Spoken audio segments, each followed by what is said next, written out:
আজকে আমি বানিয়েছি পেঁপের চাটনি।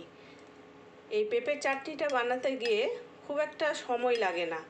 আর আমরা সাধারণত আগে পেঁপের চাটনি বানাতাম চুন জল দিয়ে ভিজিয়ে, আর এটা বিনা চুন জল ভিজিয়েও কিন্তু খুব তাড়াতাড়ি হয় এবং খেতে কিন্তু একই রকমই লাগে। এটাই বানানো আপনাদেরকে দেখাবো।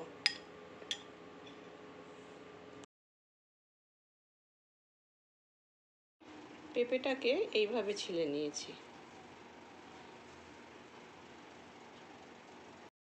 পেঁপেটাকে ছিলে নিয়ে এইভাবে গ্রেটার দিয়ে গ্রেট করে নিয়েছি। এবার আমি গ্যাসটাকে অন করে দিচ্ছি। এটা খুব সাধারণভাবে পেঁপের চাটনিটা বানানো যেতে পারে। আমরা আগে যখন বানাতাম একটু চুন জল দিয়ে বানাতাম, কিন্তু এই চুন জলের আর দরকার নেই।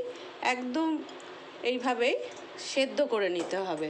তবে সেদ্ধ করার সময় খেয়াল রাখতে হবে যাতে খুব বেশি সেদ্ধ না হয়ে যায়। ঠিক এতটাই জল দিতে হবে, এইভাবে ডুবে থাকবে। আর এটা মিডিয়াম ফ্লেমে রেখে এখন এটা সেদ্ধ করতে হবে।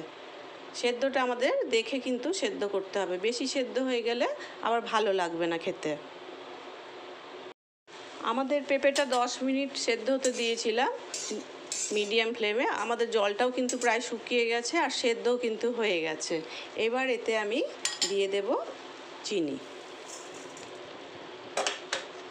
আর দিয়ে দেব 4-5টা কাজু। আমি এইভাবে মাঝখানে এইভাবে পিস পিস করে দিয়েছি। তার মধ্যে দিয়ে দিলাম কিশমিশ।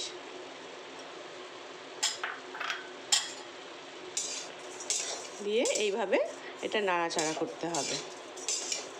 আমি দেখেছি আগে যখন আমরা চুন জল দিয়ে ভেজাতাম সেটা অনেকটা সময় নিত, আর এটা এত তাড়াতাড়ি হয়ে যায় এবং খেতে কিন্তু একই রকমই লাগে।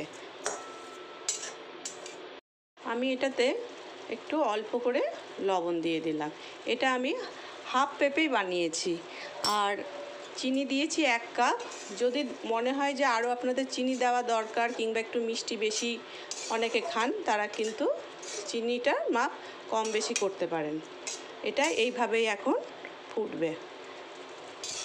তাতে আমাদের চিনিটা যে গলে যাবে সেটা পেঁপের মধ্যে একদম চলে আসলে পেঁপেটার একটা মিষ্টি ভাব চলে আসে। এইভাবে এটা এখন 5-7 মিনিট এইভাবে ফুটবে।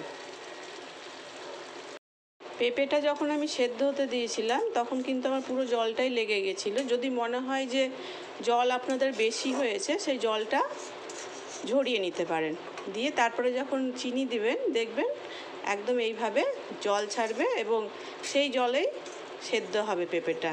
তাতে পেঁপেগুলোর মধ্যে খুব ভালো মিষ্টত্ব আসে, আর দেখতেও দেখুন কেমন সুন্দর হয়েছে, মোরব্বা টাইপের হয়ে যায় দেখতে। এটা আমাদের রেডি হয়ে গেছে। এটা আমি একটু ঠান্ডা হতে দেব, তারপর এতে একটু গন্ধরাজ লেবুর রস দেব। আমাদের চাটনিটা তৈরি হয়ে গেছে, আর এটা একটু ঠান্ডা হতেও লাগে। যাই হোক, ঠান্ডা হয়ে গেছে। এবার এতে আমি একটা গন্ধরাজ লেবু এইভাবে রস দিয়ে দেব। গন্ধরাজ লেবু না থাকলেও অন্য কাগজি লেবু থাকলেও চলবে। গন্ধরাজ লেবু দিলে তার গন্ধটাও খুব ভালো হয়। দেখুন কেমন সুন্দর হয়েছে দেখতে। প্লাস্টিক চাটনি মতোই একদমই লাগে খেতে। আর প্লাস্টিক চাটনিগুলো যেরকম আমরা চুন জল দিয়ে ভিজিয়ে রাখতাম সেটা একটু সময় লাগতো, এটা একদম অল্প সময়ের মধ্যে খুব তাড়াতাড়ি হয়ে যায়। খেতে কিন্তু একই। দেখুন কেমন সুন্দর হয়েছে। আমার এক পার্টিতে আমি এটা বানিয়ে খাইয়েছিলাম, তাতে গেস্টরা খেয়ে খুব খুশি হয়েছিল। আপনারাও একবার বানিয়ে দেখুন, খুব ভালো লাগবে এবং খুব তাড়াতাড়ি হয়ে যায়।